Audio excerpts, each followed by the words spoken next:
लेकिन इस चुनाव में अभी जिन लोगों से मैं बात कर रहा हूँ, लगातार कर रहा हूँ, जो मेरा यूट्यूब चैनल है वन आलोक जोशी, उस पे मैं लोगों से बात कर रहा हूँ और खुल के कह रहे हैं लोग, अपने-अपने इलाके, खास तौर पे आप जिले के पत्रकारों से बात करें, उस जिले का जो बड़ा पत्रकार है उससे बात करें, तो वो आपको स्पष्ट बता रहे हैं कि ये सीट ऐसी, ये सीट वैसी, ये हाँ, अब एक नई चीज़ मनीषा प्रियम जी थी कल हमारे साथ, उनका कहना है मैंने उत्तर प्रदेश के पत्रकारों से सीख लिया है, ये नहीं कहना है कि फलाने की स्थिति कमज़ोर है या वो हार रहे हैं, वहाँ कहना है सीट फँसी हुई है।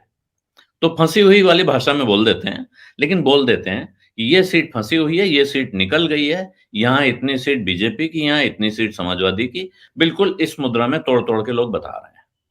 ऐसा नहीं है कि वो बताने से परहेज़ कर रहे हैं। कुछ बड़े पत्रकार नहीं बता रहे हैं। उनका कहना है कि नहीं साहब ये हमारे पास वो टूल्स उपलब्ध नहीं है, जिनके ज़रिए हम ये बता सकें। मैं नहीं जानता हूँ कि प पत्रकार के पास कौन-सा टूल होता है जिससे पत्रकार किसी का मन पढ़ लेता है।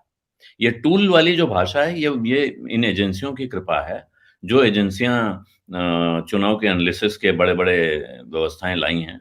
और मैं इसमें एक चीज़ कहूँगा संतोष जी, मुझे नहीं पता आपने कभी देखा कि नहीं, आपने इतने अखबार चलाए हैं, आपने आईआरएस वगैरह का या एक और उससे पहले होता था एनआरएस नेशनल रीडरशिप सर्वे, उसका डेटा कभी देखा होगा एबीसी का, ऑडिट ब्यूरो ऑफ सर्कुलेशन का या इंडियन रीडरशिप सर्वे का, इनका जो रॉ डेटा आता है वो एक डिस्क में आता था पहले, अब वो फाइल पे आता होगा। अगर आप उस रॉ डेटा को देख लें, तो ना आपकी समझ में कुछ आएगा, ना मेरी समझ में कुछ आ जाएगा। बिल्कुल ऐसा ही डेटा टीआरपी का आता था, जो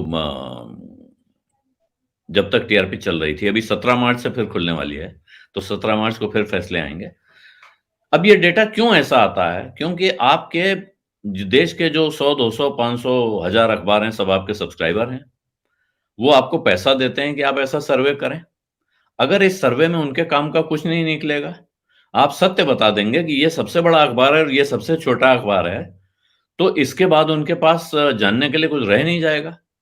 तो आपने अपनी विद्या का लाभ उठाकर एक ऐसी आंकड़ों की बाजीगरी तैयार की है, जिसमें से हर आदमी अपने काम की खबर निकाल लेता है। आप एक ऐसा ऐसा सेट बना के देते हैं, जिसमें हर अखबार बता देता है कि वो कैसे-कैसे नंबर 1 है। एक दूसरा अखबार भी उसी समय नंबर 1 होता है। यही आप टेलीविज़न चैनलों में देखते हैं कि किसी एक दिन 5 चैनल अपने को इस देश का नंबर 1 चैनल घोषित कर रहे होते हैं। वही आंकड़ों की बाजीगरी यहाँ चुनाव के मैदान में आ गई है। यहाँ बदकिस्मती से वो पाँचों उम्मीदवार अपने को जीता हुआ घोषित नहीं कर सकते हैं। लेकिन चुनाव के पहले तक हर एक को ये भ्रम रहे कि अच्छा ये भी जी अब अगर मेरे मन में ये बात साफ नहीं कि कौन जीत रहा है और कौन हार रहा है, तो मैं ऐसा डेटा सेट तैयार करूँगा, जिसको देख के आप कहें हाँ, बहुत विद्वान आदमी भाई बहुत गहरी बात कर रहा है, हमें कुछ भी समझ में नहीं आ रहा है। जैसे पुराने समय में पक्का गाना सुनने का आपको अगर याद हो, तो आम तौर पे लोग कहते कुछ भी समझ में नहीं आ रहा है, लेकिन सब सिर हिला रहे हैं, तो आप भी आँख बंद करके सर हिला रहे हैं। ताकि कोई ये ना कहे कि भाई इस आदमी की समझ में नहीं आ रहा है। जो चुनाव पढ़ना या लोगों का मूड पढ़ना है, जब मूड साफ होता है तो पढ़ लिया जाता है। और यही वजह है संतोष जी कि पिछले न जाने कितने चुनाव हो गए ये सर्वे एजेंसियों के आने के बाद से। मुझे लगता है कि आप तो उस वक़्त सक्रिय रहे होंगे इसमें टेलीविज़न के चुनाव वाले कार्यक्रम में जब पहली बार ये आया था। जब विनोद दुआ और प्रणय रॉय ने पहली बार सेफोलॉजी का उद्घाटन किया था दूरदर्शन पर, इंडिया डिसाइड्स नाम का प्रोग्राम हुआ था।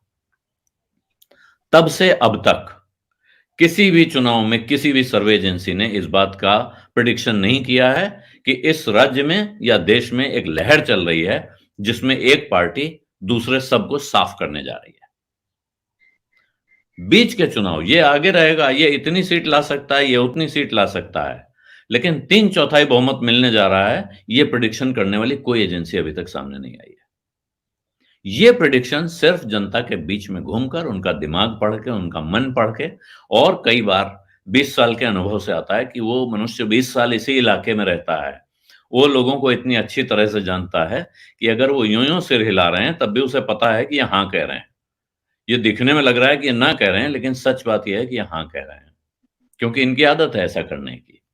तो मुझे लगता है पत्रकारों के इस जो अनुभव और उनकी जो ये विधा है, उसका सम्मान होना चाहिए और हमें उन पे बहुत भरोसा करना चाहिए। और समाज के अन्य तबके के लोग हैं, अच्छे डॉक्टर हैं, अच्छे अध्यापक हैं, उनसे बात करने से पता चल जाता है कि चल क्या रहा है।